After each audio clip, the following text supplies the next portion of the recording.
Seigneur Jésus, aujourd'hui, nous allons venir agenouiller à tes pieds, Seigneur, afin que nous puissions nous ressourcer, afin que nous puissions nous restaurer, afin que nous puissions, Seigneur, boire à la source, boire à toi. Agis, ô Dieu Tout-Puissant, aujourd'hui dans ta présence. Que nous ne sortons pas de ce lieu, Seigneur, comme nous sommes entrés. Ô Père, que chaque personne ici présente reçoive de toi aujourd'hui, en leur esprit, en leur âme et en leur corps. Dans le nom de Jésus, Amen. Nous allons ouvrir notre Bible dans Luc chapitre 5. Luc chapitre 5,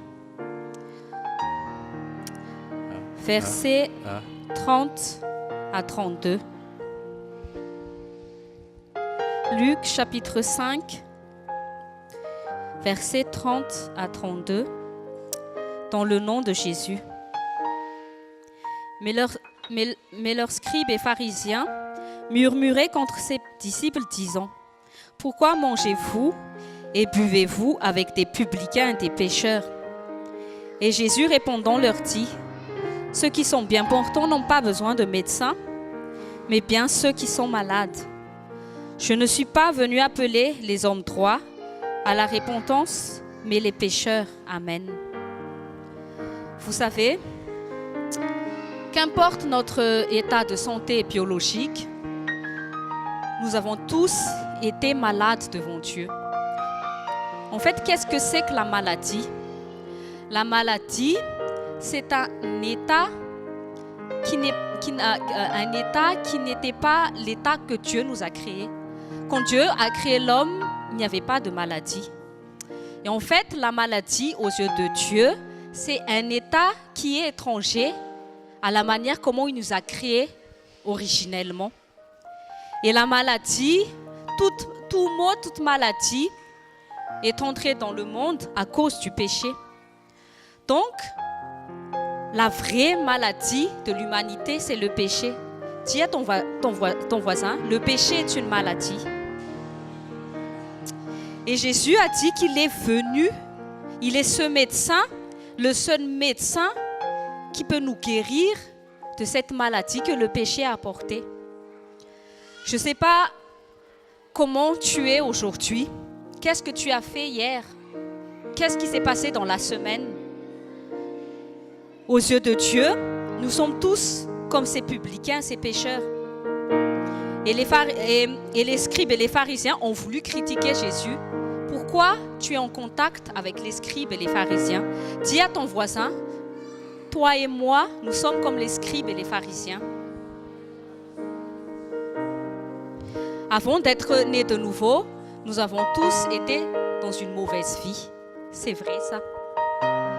Et ce qui est merveilleux avec la grâce de Dieu, c'est que, et c'est ça ce que les pharisiens n'ont pas compris, Jésus n'est pas venu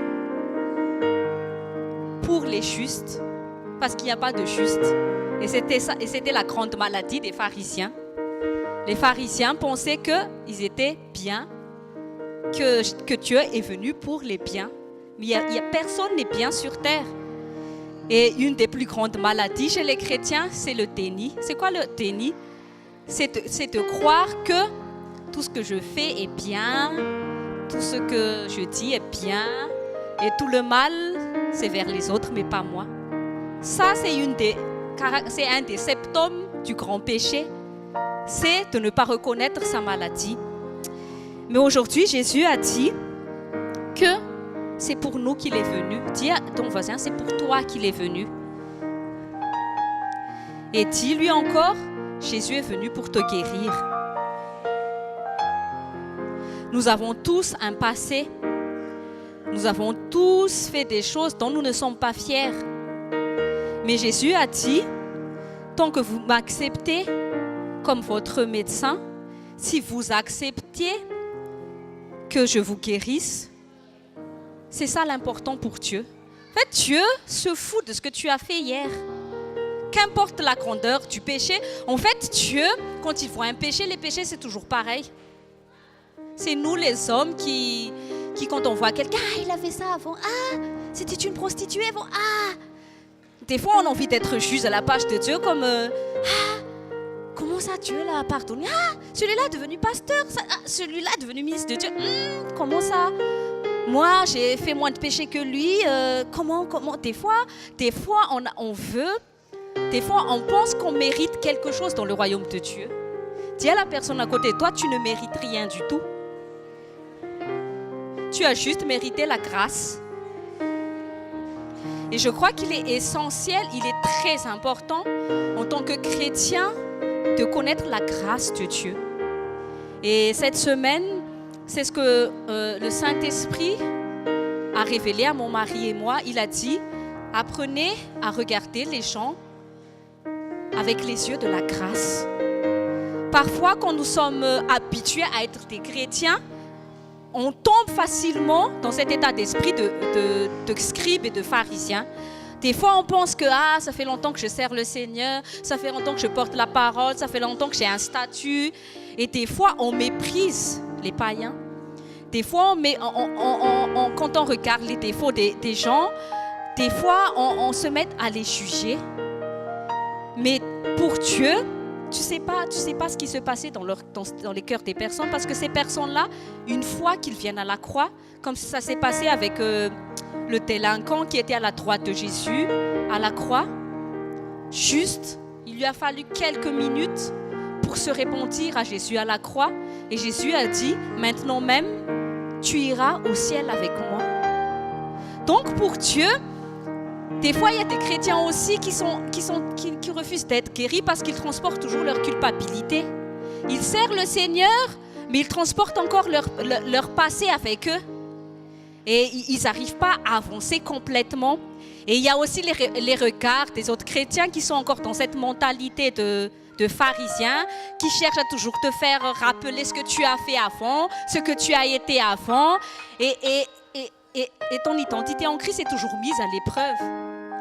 Mais aujourd'hui, Jésus a dit que l'essentiel pour lui, c'est que nous venons à lui.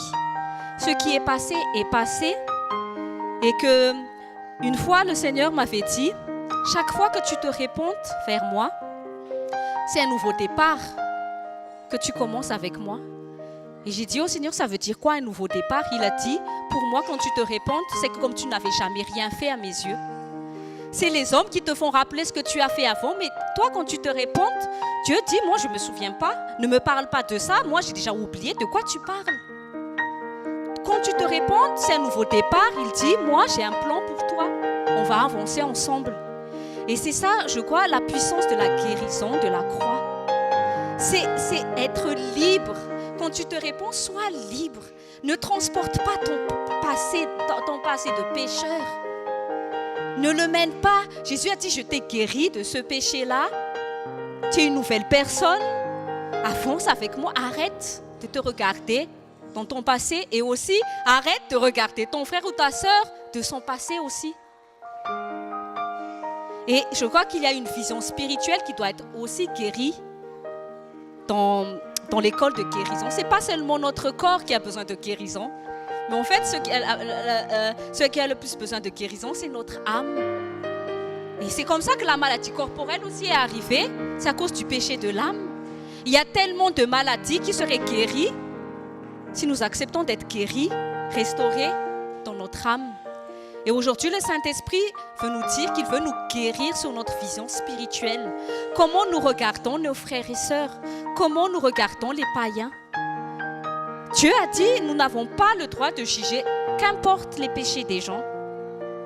Des fois, nous sommes bloqués dans notre couple parce que des fois, on est bloqué par un petit défaut, par exemple, de notre femme ou de notre mari. Mais Dieu ne te demande pas de rester figé sur ce qui ne va pas. Mais Dieu a dit, moi, je suis venu pour guérir. Est-ce que tu peux être cette personne qui sera le moyen pour le Seigneur de guérir un pécheur? Parce que nous tous, nous avons besoin de guérison. Même avant de venir ici, en ce lieu, tu as besoin de guérison parce que sûrement que tu t'es, je sais pas, je sais pas moi, tu es tombé dans la colère, je sais pas, il y avait une mauvaise pensée. Peut-être que tu as dit bonjour à quelqu'un, mais tu n'étais pas en paix avec cette personne, je sais pas. Et tous ces petits trucs font que tu as besoin d'être là pour être guéri. Et quand on est en accord avec Dieu, je pense que quand on est en paix avec Dieu, la guérison, c'est la guérison va faire son entrée dans tous les domaines de notre vie, comme nous sommes en paix avec Dieu. Parce que la maladie, c'est quand nous ne sommes pas en paix avec Dieu.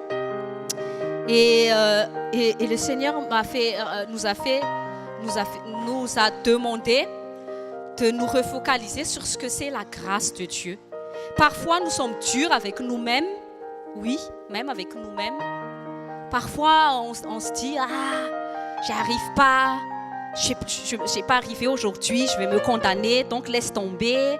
Ou je ne sais pas, tu regardes un frère, pourquoi lui il a été nommé par pasteur, mais franchement je ne comprends pas là. Et des fois, cette mentalité, c'est une mentalité qui est remplie de maladies, ça empêche le Saint-Esprit d'agir librement. Et aujourd'hui, si tu es là aujourd'hui, c'est que Dieu veut te guérir.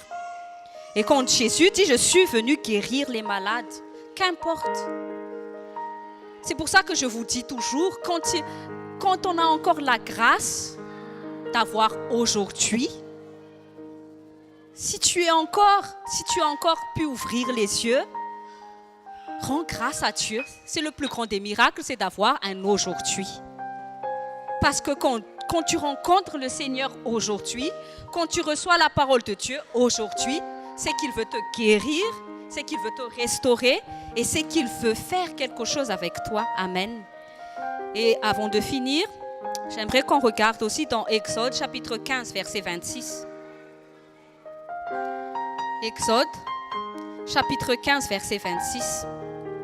La parole de Dieu dit, au nom de Jésus, Exode chapitre 15, verset 26, il dit, « Si tu écoutes attentivement la voix de l'Éternel, ton Dieu, si tu fais ce qui est droit à ses yeux, si tu prêtes l'oreille à ses commandements, et si tu observes toutes ses lois, je ne te frapperai d'aucune des maladies dont j'ai frappé les Égyptiens, car je suis l'Éternel qui te guérit. » Amen, amen. Le Seigneur est en train de nous dire, qu'importe la maladie qui frappe ce monde, il y a tellement de maladies qui frappent ce monde, et le monde est dans la peur continuelle de tomber malade. La peur d'avoir le cancer, il suffit de regarder la télévision, dans le journal. Satan sème la peur de tomber malade. Maintenant, on nous dit que tout ce qu'on mange peut nous rendre malades. Et maintenant, il y a toutes ces personnes qui ne savent plus quoi faire tellement ils ont peur de tomber malades. Il y en a qui deviennent véganes. Il y a qui sont, chaque jour, ils sont en train de scruter. Qu'est-ce que les ingrédients? C'est quoi? Ils sont dans le stress. Mais Dieu nous dit que nous pouvons être libérés de tout cela. Quelle est la condition unique? La condition unique pour que tu ne tombes pas malade. Dieu a dit, écoute attentivement ma voix et fais ce qui est droit à ses yeux. En fait, Dieu se fiche du pécheur. Mais l'essentiel pour Dieu, c'est que tu acceptes de te repentir. Et que si tu as encore un aujourd'hui et que tu reçois la parole de Dieu aujourd'hui, ce qui est essentiel pour lui, c'est que est-ce que tu vas recevoir sa parole aujourd'hui? Dis à ton voisin, est-ce que tu vas recevoir sa parole aujourd'hui? Est-ce que tu es prêt à changer avec la parole de Dieu aujourd'hui? Et Dieu te dit que nous héritons la santé divine. On n'a même pas besoin de prier. Jésus, garde-moi en bonne santé aujourd'hui. Jésus, je veux manger ça. Fais que je n'ai pas le cancer. Dieu dit juste, écoute ma voix, écoute ma parole et fais ce que je te demande de faire, c'est tout. Dis à ton voisin, c'est tout. C'est tout. En fait, vivre avec Dieu, c'est simple. Mais c'est nous qui compliquons la chose, quand nous refusons d'obéir à Dieu, quand nous venons à Dieu et Dieu, parfois, il rigole quand on vient à lui. Mais tu sais, Dieu, il faut que tu comprennes. Des fois, on arrive avec notre grand dossier Et on veut dire à Dieu, signe ça, Dieu. Et Dieu dit, non. Moi, j'ai déjà fait un dossier. J'ai signé avec le sang de mon fils et la Bible. Donc, ne viens pas avec ta Bible qui vient d'où. Moi, je te donne ma Bible. Suis la notice et tu es tranquille. C'est simple. En fait, nous devons avoir un cœur simple avec Dieu. Nous nous posons trop de questions pour tout et n'importe quoi, mais en fait, la réponse est en Jésus. Dis à ton voisin, la réponse, c'est Jésus. La réponse, c'est la parole de Dieu. Qu'importe qu'est-ce qui est sous forme de maladie dans ta vie, au niveau de ton âme, au niveau de ton corps, aujourd'hui, reçois juste la parole de Dieu. Reçois la parole de Dieu. La parole de Dieu n'est pas efficace sur certains points de vue seulement. La parole de Dieu n'est pas seulement efficace avec un rhume, il est efficace aussi avec le cancer. Pareillement, qu'importe, je ne sais pas les problèmes que tu traverses, que tu considères comme maladie. Parce que la maladie, c'est un obstacle. Une personne malade est bloquée. Mais Jésus a dit, aujourd'hui, je veux te débloquer, je veux te guérir. Je veux que tu arrives à faire plein de choses, je veux t'amener loin. Mais la condition, c'est, écoute Dieu, fais ce qui est droit à ses yeux, sers Dieu. Tant qu'on a un aujourd'hui, les gens servent Dieu. N'attendons pas d'être cloués au lit pour nous dire, si seulement je pouvais servir le Seigneur avant que je tombe malade. Regardez Mamie Rousseau. Elle a eu 81 ans. C'était quand déjà, Mamie, là, ton anniversaire? C'était jeudi. Rendons gloire à Dieu. Elle a eu 81 ans et elle vient ici. Elle ne dit pas au Seigneur, elle a fait comme Abraham. Je suis vieux, je vais rester dans ma résidence. Mais à 75 ans, Dieu a dit à Abraham, sors de la maison de ton père et viens me servir. Et aujourd'hui, servir le Seigneur, ça ne doit pas être une obligation, ça doit être un plaisir. Dis à ton voisin, j'espère que tu sers le Seigneur avec plaisir. Parce que si tu viens ici avec obligation et non pas avec plaisir, pose-toi la question si tu aimes vraiment le Seigneur déjà. Oui, est-ce que tu aimes le Seigneur? Et est-ce que tu connais vraiment le Seigneur? Parce que si tu te sens obligé, si tu es venu ici parce que le pasteur t'a obligé, tu dois vraiment être guéri d'une grande maladie aujourd'hui. Mais si tu es ce chrétien qui te dit, je ne veux pas rater cet instant ce samedi. Parce que je ne viens pas pour un homme, je viens pour Jésus. Je viens pour recevoir sa parole qui est ma richesse. Tant que Jésus n'est pas ta richesse, j'ose vraiment te dire, est-ce que tu es sûr que tu as donné ta vie à Jésus? Est-ce que tu es sûr que ton nom est toujours écrit dans le livre de vie? Parce que si tu fais encore de Jésus un simple passe-temps, quand j'ai le temps, quand je peux me le permettre, parce qu'apparemment tu es plus occupé que Jésus, et tu lui dis, attends Jésus, je suis plus occupé que toi, ce que tu me demandes n'est pas très important par rapport à moi, ce que je te demande. Il y a des gens qui viennent juste à Jésus, fais d'abord ce que je te demande, après on verra ce que tu me demandes. Non, c'est pas comme ça se passe. Tout ça, c'est des maladies spirituelles.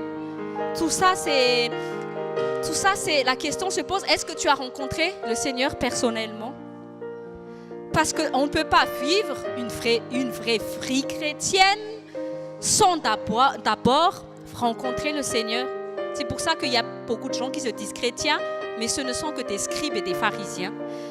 On est héritier d'Abraham, nanana. Mais Jésus a dit, oui, biologiquement, vous êtes héritier d'Abraham, mais vous ne me connaissez pas.